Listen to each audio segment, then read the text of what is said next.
My name's Jon Pitman. I'm a professional boxer coach. And I own Fight Factory Boxing Gym in Gloucester. We've been going about 13 years now. 2009 we started. We haven't always been in the premises we're at now. We've been here 7 years. I started off in a little shed about a mile and a half away.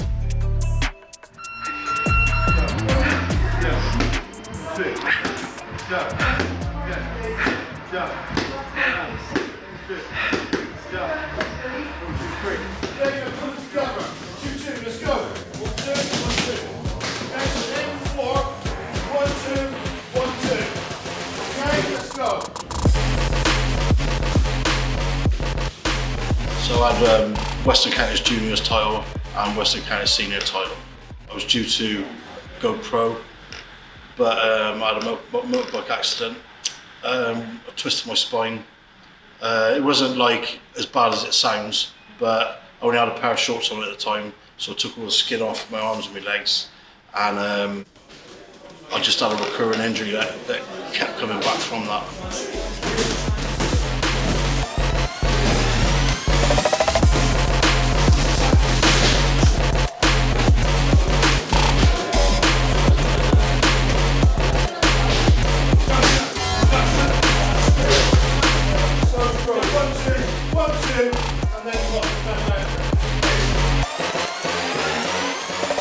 I would describe Jon as a really, really passionate person. Like, if he wants to do something, he puts his mind to it and he'll do it.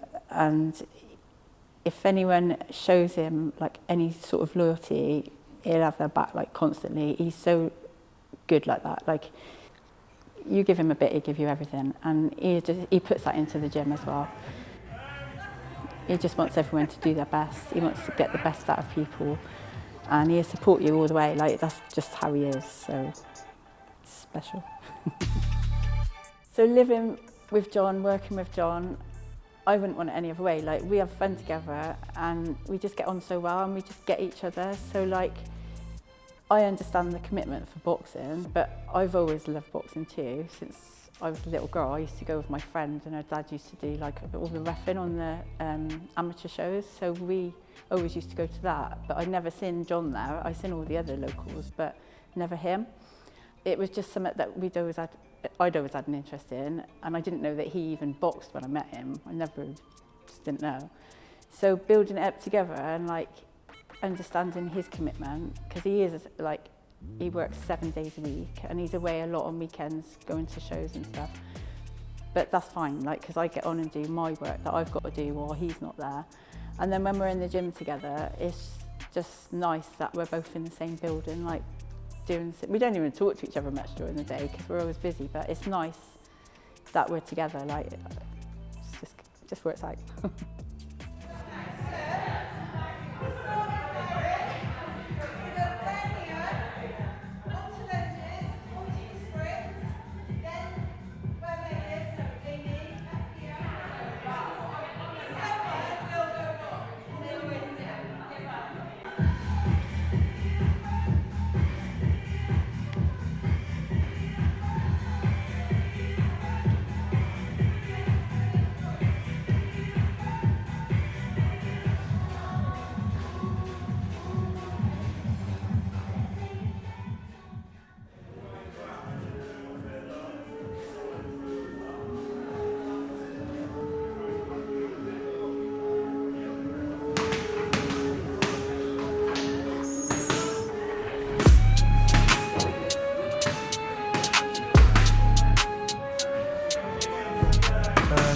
I would describe my relationship with my dad to be great. Even outside of boxing, like, even though our conversations 8 times out of 10 are about boxing, but we get along like we're pretty much best mates.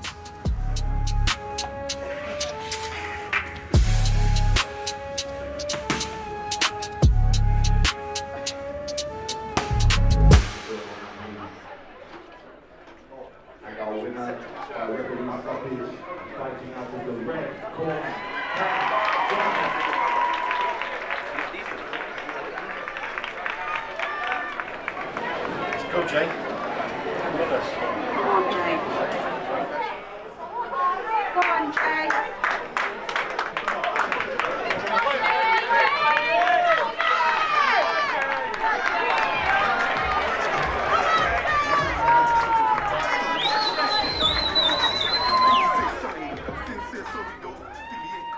I am a professional boxer. I fight in the featherweight division. I've won multiple box cups as an amateur, beat a few national champions, and now I'm a professional. Won my first fight, and now in 4 weeks having my second pro fight.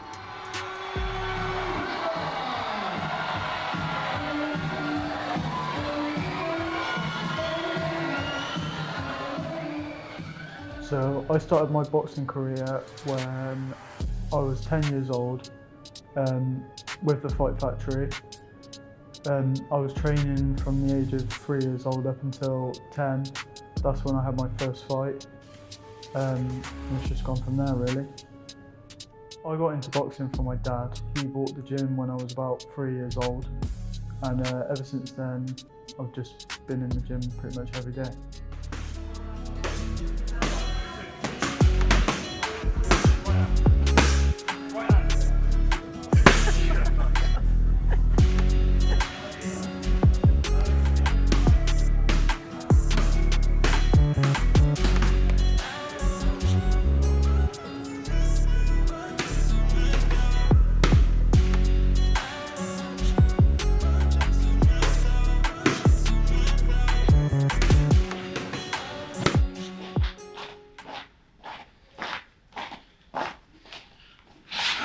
So we've got Haidary, came from Afghanistan when he was 14. He, refugee, had a tough time in Afghanistan. Didn't speak any English. He started training. You could tell, again, he was a special kid. He went on to win a national title as an amateur. He's now a professional boxer. He's had one fight, currently recovering from a hand injury. We've got Max Mudway, who's 5-0 as a pro. I think he had 27 amateur fights and won like 25 of them. We're expecting Max to box for some big titles this year. My son, who's obviously been brought up around boxing, he's had over, I think, 24 fights now. Won a couple of box cups. We're just like trying to get him into the first steps of boxing for England, so that's his path at the moment. We've got a lad from Liverpool who's just to get out of the gang situation called David ANEGBODESHABIR.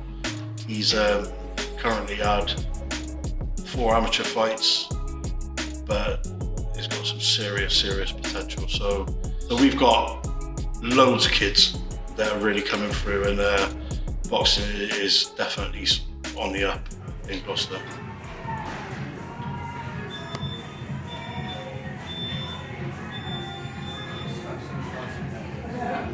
Name is Really Rival, aka Akeem Ennis. In the boxers world, I am the former British Commonwealth champion, current WBC International champion, former IBF European champion, former WBC Youth World champion, and former English champion, 16-1. So 14 years ago in March, I started training with the Fight Factory. Best 14 years of my life. It's a weird one for me. Like when I was a young kid, hanging about with friends, and I think when we first walked into Fight Factory at the time, it was just I don't know, to pass the time. That's what made it up to sound like to my friends, because we all wanted to just, pass the time. But for me, I've always had a passion and love for boxing way since before Fight Factory. Back when I was like 4 years old, my brother was training. I've always had a passion for boxing, so the first opportunity I could ever get to go to a boxing gym, I would have obviously took. My mother, she's a bit strict. She was never going to take me to a boxing gym. She didn't mind me boxing, but she said, when you're able to take yourself there, then that's on you. So, like I said, the first opportunity I got, took it, and I never looked back. Between the red corner representing the factory and the boxing club, Hakeem Ennis. The blue corner representing the factory in Gloucester, Wales, Hakeem Ennis Brown. Ennis Brown with the blue, Murphy in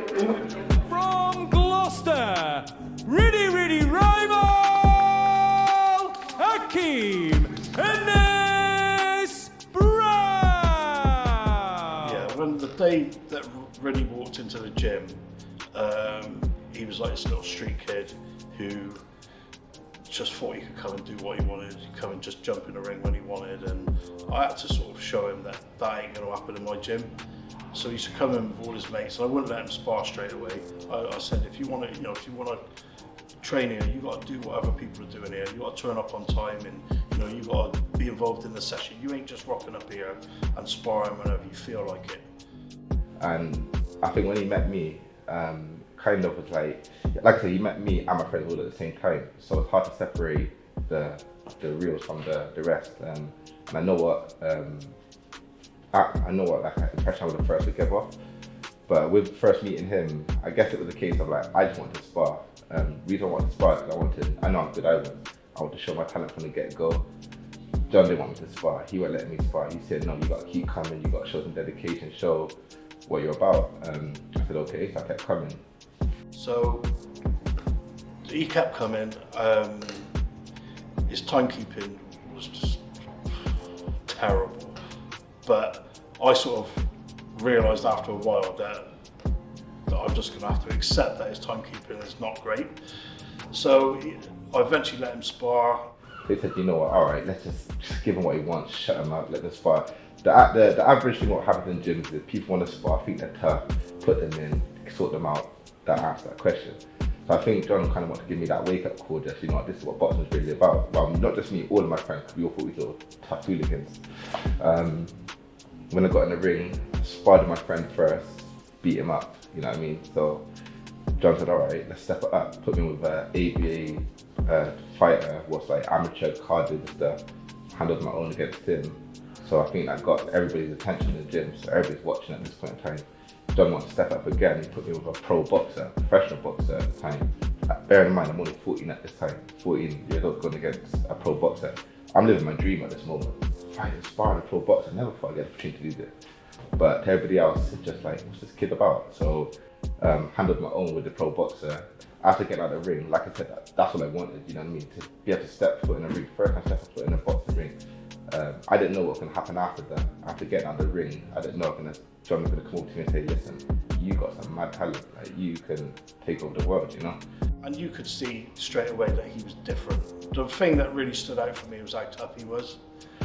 At the same time, you think, oh yeah, whatever, like who's this guy saying that? Everyone can say that, you know what I mean? Just say stuff. But he broke it down simple for me, and I said, you know what? How do you become a boxer? Because I've always wanted to box. I just thought it was just like impossible. I thought it was like you have to go get a uni degree. You have to do, I don't know where I was going, but I had bare ideas and that. But and he broke it down so simple. He made it simpler than it was. It was never this simple, by the way. But he made it so simple, and I'm glad he did. That you got to keep coming, keep showing that you're like, you're improving. And all you got to do is basically win the ABAs, go to Olympics. Once you're 18, you can go pro. Your career started.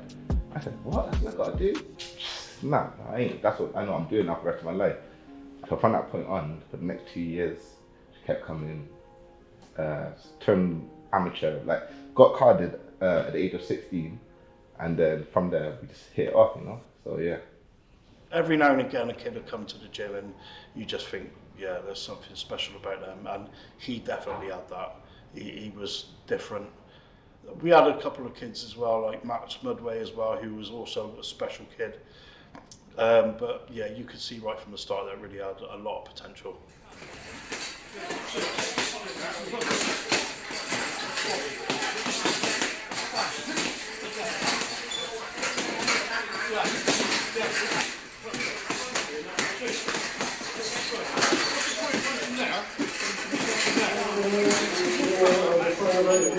Unanimous decision in the blue corner.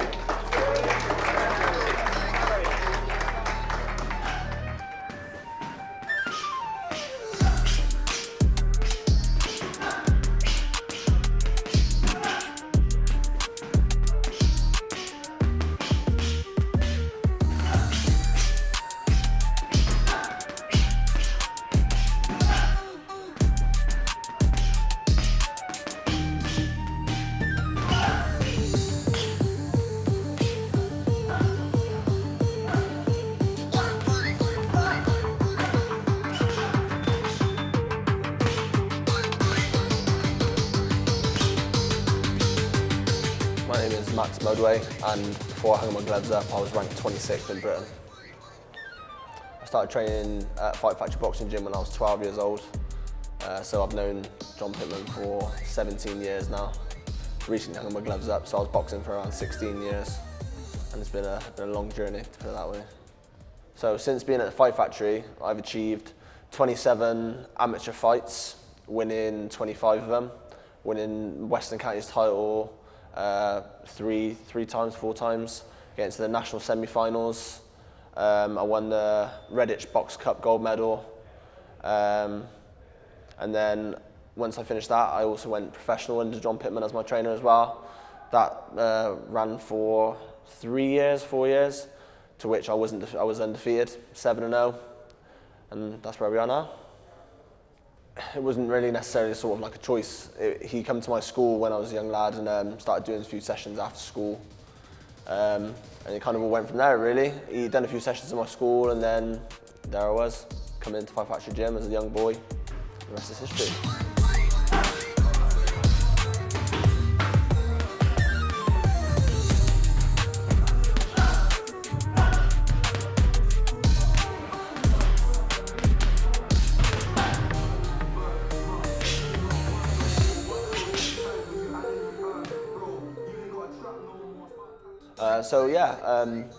I've been PTing at Fight Factory Boxing Gym for around about 4 years now. That started off just after I turned professional as a boxer, just because I wanted to be in the gym a lot more often. I wanted to just be around it more, you know. Because before this, I was working on site as a carpenter, and it was just miserable days, cold, horrible, surrounded by miserable old blokes. So Jon gave me the opportunity to step my foot into the gym and help elevate myself in multiple ways, not just only in my boxing, but also in my business life as well. And not only me, but myself, Shabir, David as well. You know, he's given us all a level playing field to be able to actually grow ourselves and create something for ourselves, as opposed to just being out on the streets and doing this, doing that.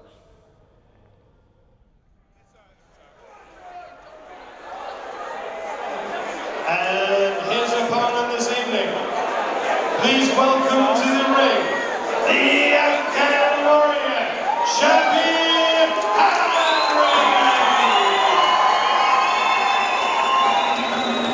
The champion.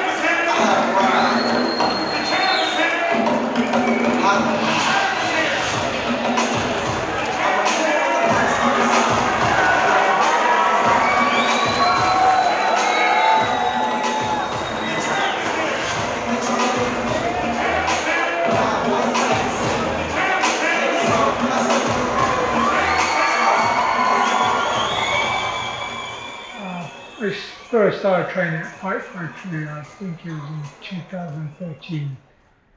I did try all the other sports. I tried kickboxing, I tried cricket, tried all sorts, but I think boxing was the one. As soon as I joined the gym, and I just knew that it was for me. My first interaction was with Jon. It was good, he was very friendly. I mean, I couldn't speak English when I first met him, but he was very friendly with all the facial expressions and kind gestures. So yeah, he made me understand, and was to understand, communicate. But in the boxing world, the only way you communicate is through punch. Yeah. Seconds out. Round 2.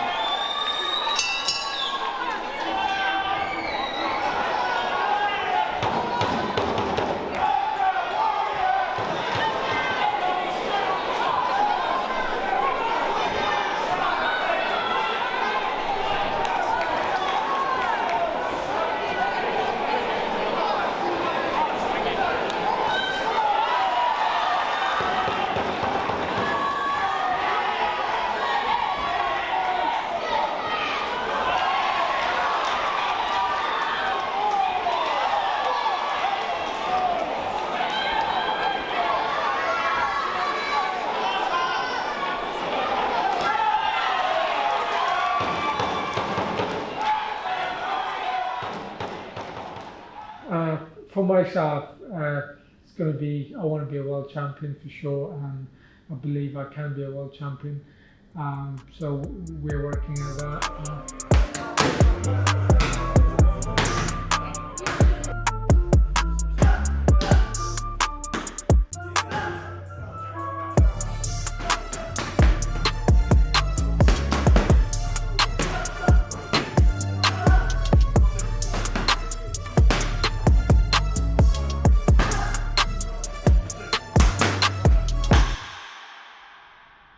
So the day I got to Gloucester, that was the day, like the night I got to Gloucester actually, I came down the gym. It was obviously like shut.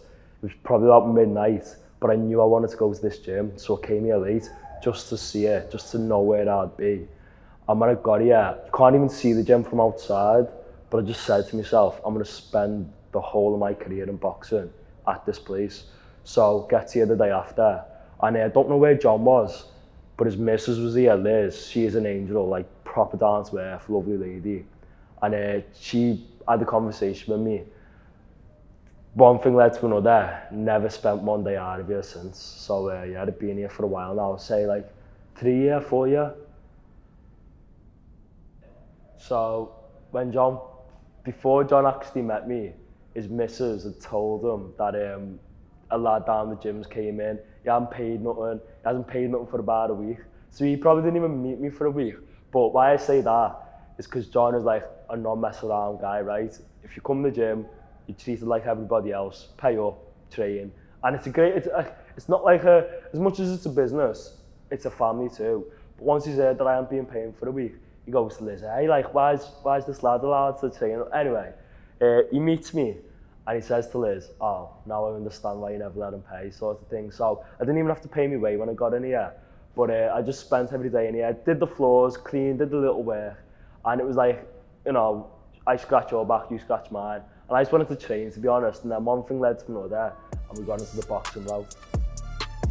So my goals right now in boxing is trying to replicate what everyone else has done before me. So Riddy, Max, Sharp, Jay's just turned pro. So I'm just trying to replicate what they did in the amateurs, and I want to do it big time, do you know what I mean? I want to get it going mega. And once I've ticked a few boxes off in the amateurs, I'm going to turn over to the pros. And when I'm in the pros, I just want to be steamrolling through everybody, getting all the way to the top. Because I don't see what's the point in doing it if you're not thinking like that, going all the way to the top, do you know what I mean? So yeah, I want to just bang everyone out really, that's it, yeah. Before I got to Gloucester, my life was like just an absolute, it was just a mess. Like I was a dickhead, for a better word.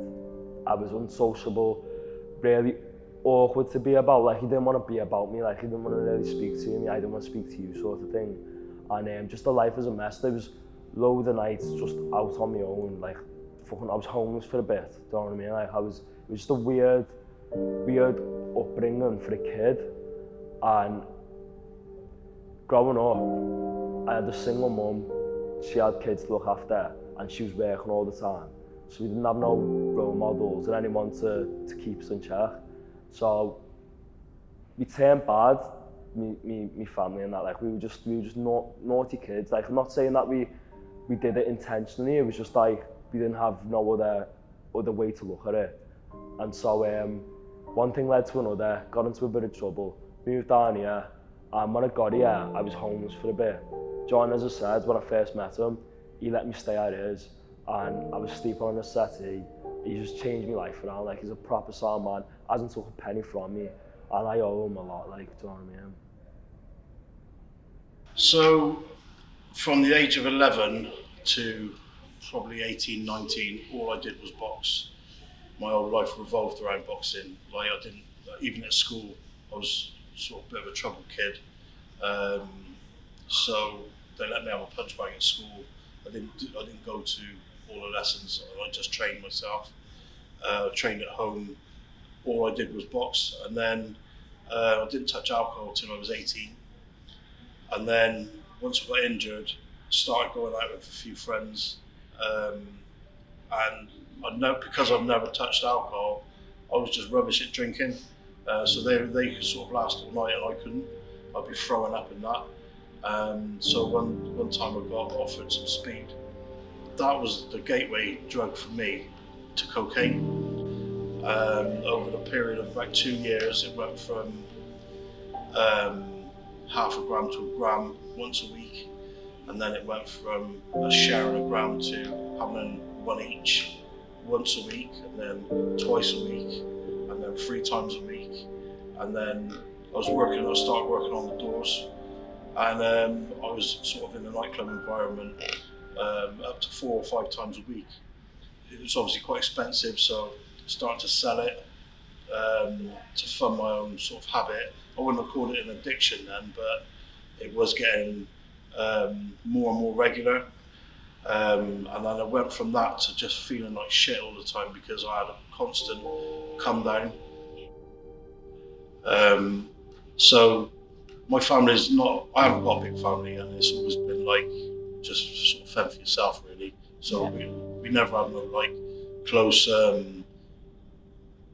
had no one watching over me to say, oh, you know, you're going down a bad road, you need to sort yourself out. I was just a bit of a loose cannon really, and my dad always like was worrying what trouble I was in, and my brother used, because my brother used to look like me quite a lot when he was alive, and he used to say to me like, oh, I've been apologising for you all my life. He would be getting banned from nightclubs when he hadn't even been in there, you know. So like they was worried about me quite a lot at the time because I was really off the rails, and everybody I know was doing it as well. You know, like everyone I knew either sold drugs or was taking drugs.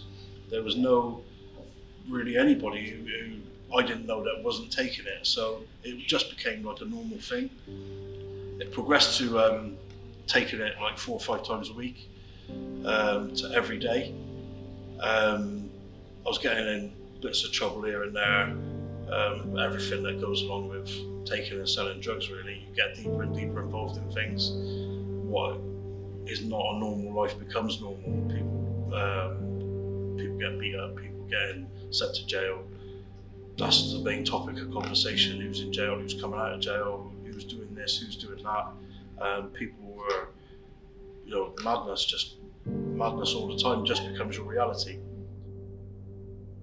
Then I met my wife, who'd been with for like 20 years now, and when I first met her, she didn't touch drugs or anything like that. And I can remember going around her house one time. She's in the front room for a friend, and I'm in the kitchen with my friend. And we're just having a couple of lines, and she's like, "What are you doing?" And I'm like, "I'm having a couple of lines." And she's like, "Oh, you can't do that here." And it's like, I just thought it was normal, man. But she was like freaked out by it. Do you know what I mean? And so the reality that I sort of that became my reality was just so far removed from the, like normal people.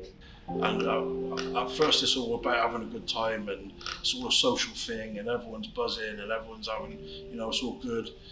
And then slowly but surely the good times get less and less, and the bad times get more and more. And then, you know, there's times when you're led in bed at 3 or 4 or 5 in the morning, staring at the ceiling, your heart's pounding out your chest, and you're thinking like, oh, I'm not even a religious person, but you know, you're praying to God that you can just get through it, and like you're not going to die tonight.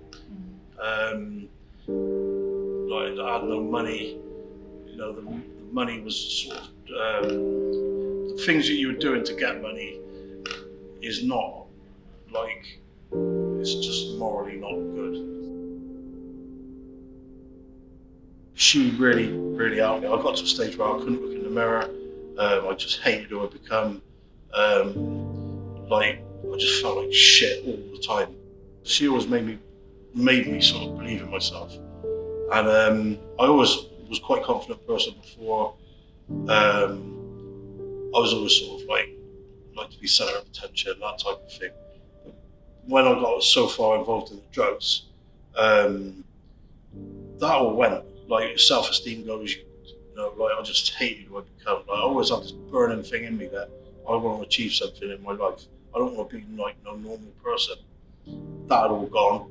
And she used to make me sort of like say to her, like, you know, I'm gonna be somebody, and like I can get myself out of this. And she said to me one day, it's probably like at one of the lowest points, if you could do anything, what would it be? And I said, I'd own a boxing gym. and I didn't know how I was going to do it. I didn't even have any plans to actually follow that through, but that was like, I think, the moment when things sort of changed. Boxing can save your life. Like if you put your whole everything into it and you've got no other path to go down, boxing will really give you a purpose. And we kind of get that same thing in Fight Factory as well. Like some of the lads have come to us in a bit of trouble, maybe on a loose end in life, don't really know which way to go, and they get into boxing and it just gives them that whole drive and a whole purpose. And the gym really sort of came along at the right time when I needed something to, I needed to replace the drugs with something else. So like I come off the door, stop working on the door, and I wasn't really seeing a lot of the people I used to hang around with much. It was mainly just sort of me and Liz really, and the kids. And the gym came along in a way where I was sort of training some weights with some friends, and then we started doing a bit of pads, and I'd be coaching them. And I had a friend who had a lockup, and he said to me, "Oh, I've got a boxing ring in this lockup. Do you want to rent it off me?" So I rent this tiny little space in this lockup, and started doing a few one-to-ones in there, like just somewhere where people could come and hit a bag, that type of thing. And within a month, I'd rented the whole lockup, and I was getting more and more kit. Any money I earned was being like straight back into the gym. And that's how it all started, really. It was just like snowball from there.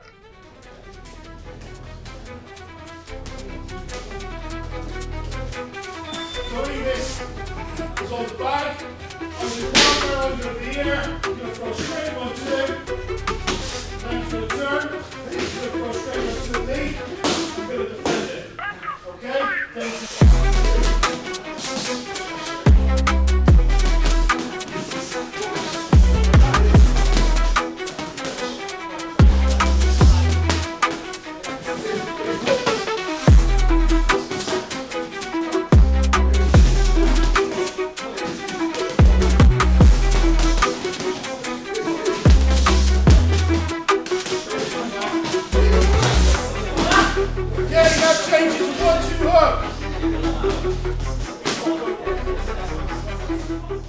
When people first meet my dad, they think he's a bit intimidating.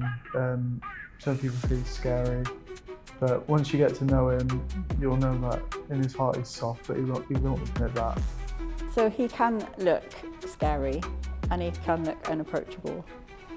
But and he's quite blunt with his words sometimes. Like you can say something to him and he'll just give you a straight, blunt answer. And if you don't know him, you could think, "Oh, I'm not doing that again." But as soon as you get to know him, he is like that, but he's not like that. Like you just got to get to know him. He's just black and white, simple as that. And if he don't like something, he'll tell you. And if he does like it, he might not tell you, but you'll know because he'll like you. And he's funny as well. He's got some real funny ways. You hate me for saying that. I'd say he's more like a real close friend or like a brother now. Over the years, obviously knowing someone for 17 years is it's over half of my life. So he's definitely been a big part, a big role model, a big part of my life for a long time. He's been a father to me at times, he's been a brother to me at times, he's been my mother to me at times, also a moaning granddad at times. But you know, at the end of the day, he's always the trainer as well.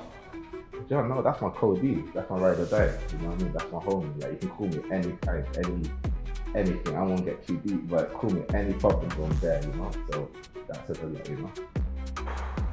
What isn't it like? So he's seen the best of me, he's seen the shit side of me, he's seen a lot of me, do you know what I mean? So it's not like it's not being like that, do you know what I mean? It's being a rocky one still, because we're just starting out, do you know what I mean? But things aren't always went to plan, and I reckon personally, I feel as though in a relationship, if it's always going good and you aren't tested, how you're gonna know with each other, like how your personality is, do you know what I mean? So we've been tested, and I'm happy because it's only made us stronger, do you know what I mean? And every time that bell goes in between rounds, and I come back to that corner and Jon's there, it's like nobody else is in the room, do you know what I mean? It's like me and him, and I'm calm and ready to go again. With Jon, he's very black or white. It's either you're in or you're out. And with that mindset, it's always been such a big thing for me, where he's pushed me so far in my boxing career. You know, you can't really sort of pussyfoot around too much. He's very straight to the point. You're either in or you're out, and that's that. So that kind of comes into how he was sort of being like a granddad and like a dad.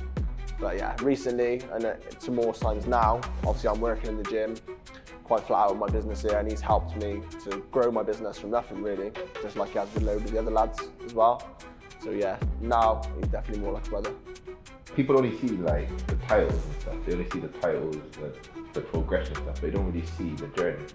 So like, it's been a rocky journey. I kind of like it's been ups and downs, loads of ups and downs. Like a lot what's made me who I am. So I owe a lot to boxing, this gym, this journey. Like, because from where I was when I started this journey compared to where I am now, it's like turned me into a man, you know. So for me to be able to pass on to the next generations and like actually be a leader to like promote kids to do better and stuff like that, I feel like I wouldn't be able to do that without going through the journey I've been through, being in this gym. Like when I first walked to this gym, I can't lie, I used to come in hoodied up, go straight to the back of the room, get ready. Once I start boxing, yeah, I'm confident, I'm happy, but before then, like, I don't even want to talk to no one and that. You look at me now, like I can jump on camera with you like right now, I can talk. I won't be able to do this without going through the journey I've been through. I'm better to talk to certain people what come from different backgrounds from me, what might look at me in a certain way. And for me now, it's like I can walk into any room, I believe I can light the room up with just being me. I can walk into any room, you could not know me, you could think the worst of me just by stereotypic sport. I bet you give me 5 minutes to know me, I could spin my whole opinion on me. So I can do that without this journey I've been through, without boxing and that. So, and I owe a lot of people like Jon and that, because like I said, even though we come across that scary guy at the start, trying to be like intimidating, but I think that was just a bit of a front, if I could be real. And I feel like I broke that down to get to know him, the same way he broke me down to get to know me, and we kind of like taught each other a bit, you know? Yeah. I think that's another reason why it's a good reason to come to the gym, is because once you get to know him, you create that bond with him as well. And like in this gym, there's banter all the time, and some good relationships have been made here. Anyone wanting to start the Fight Factory, I would say don't think twice about it. It's a great gym. I know I might be biased, but I've been to other gyms, like public gyms, and it's nothing like this gym. The atmosphere, the people in here, it's just 10 times better. Right, if you go down the road, not to name any other gyms, right, not to slate anybody, but you go down the road to any other gym, and then you come round here and walk into here. When you got classes going on, or just in general, you walk in, it's just a different atmosphere. Like people come and speak to you. It's not all this flashy, geared up gyms and all that, where everyone's dolled up. You come in, you train, you get sweaty, you get messy, and you shake hands and get off. 100%. I'd recommend it just that.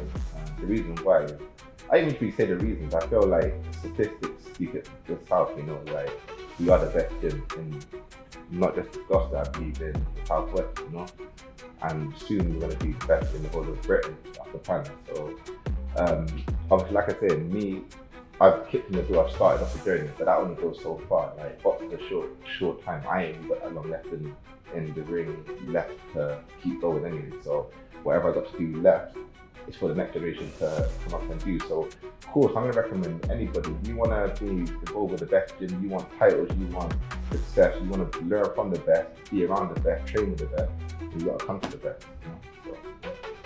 So. For the gym, it's going to be to have a world champion in the gym and possibly have a lot of impact on the community. The gym already has a lot of impact on the community, but I think by one of us becoming a world champion, which I know I'm going to be, I think we will bring a lot more audience, a lot more attention to the gym, so a lot more people should be able to come through the gym. I'd recommend this gym because, to be honest, in my eyes, it might be quite a biased perspective because I've known Jon for 17 years, but Jon and obviously Riddy as well really put boxing back on the map for Gloucester. He has had, the gym's rammed 24/7. We've got young kids coming through now. We've got all us older lads that have obviously sort of been there and done it. Some more lads that are coming through to carry the torch. and boxing in Gloucester is as big as it's ever been. There's a few other gyms, but in my eyes, Fight Factory Boxing Gym is definitely the sort of the key to the boxing in Gloucester, and I think it always will be. I would recommend this gym to anyone else.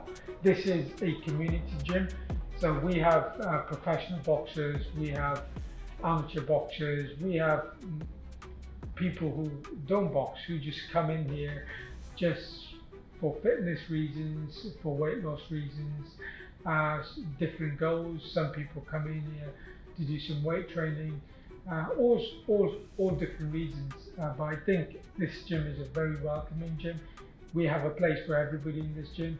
So whether you're a professional boxer, whether you're an amateur boxer, or whether you're a general day-to-day guy who just want to come in and have a sweat on, or lose a bit of weight, or just get de-stressed, this is the place for you.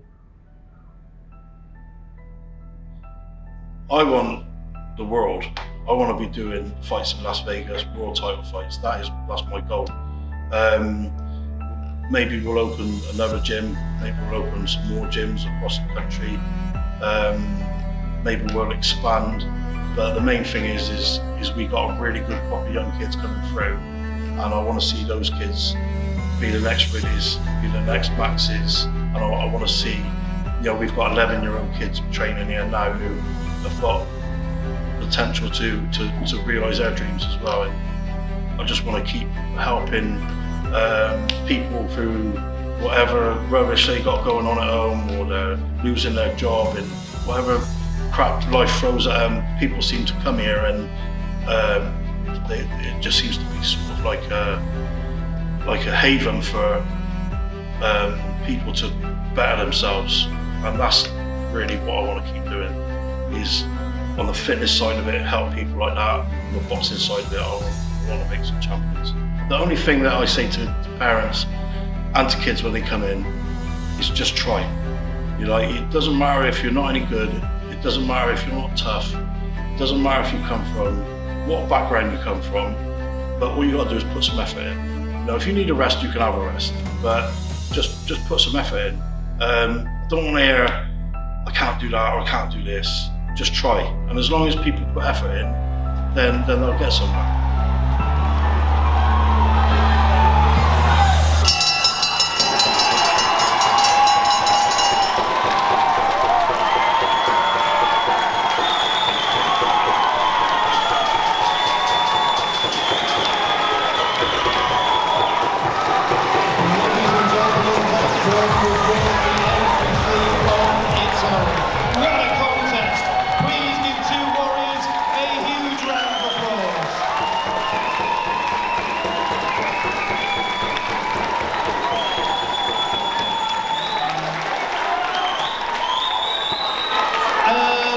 The referee scorecard, your winner with a score of 60 points to 53.